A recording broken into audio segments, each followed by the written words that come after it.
இது அவரோட letter pad. இந்த லெட்டர் பேட்ல அவர் என்ன எழுதி கொடுத்திருக்கிறீங்க என்றால், ஆக பொருத்தங்கள் 100. ஆக பொருத்தங்கள் 100. அதாவது ஜோதிஷ சாஸ்திரத்தில் உள்ள கல்யாண பொருத்தங்கள் எத்தனைன்னு கேட்டால் அது 100. ஆக பொருத்தங்கள் 100.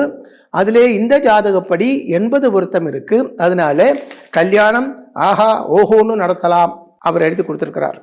பாருங்க, இந்த ஜாதகப்படி எப்படி அந்த பொருத்தம், நட்சத்திர பொருத்தமே 3 தான் இருக்கு. இந்த ஜாதகப்படி ஒன்று மகம் நட்சத்திரம், பொண்ணு மகம் நட்சத்திரம், பையன் அனிழம் நட்சத்திரம். அனிஷம். பொண்ணு மகம் நட்சத்திரம், பையன் அனிஷம் நட்சத்திரம். அனிஷம் மகம் நட்சத்திரத்துக்கே பொருத்தமே 3 பொருத்தம். நட்சத்திர பொருத்தமே 3 தான் இருக்கு. நட்சத்திர பொருத்தம் டோட்டலா 10 இருக்கு. அந்த 10ல் 10 பொருத்தமும் இருந்தாலும் ஜாதக பொருத்தம் கரெக்ட் இல்லை என்றால் கல்யாணம் நடத்தக்கூடாது என்றுதான் சாஸ்திரம்.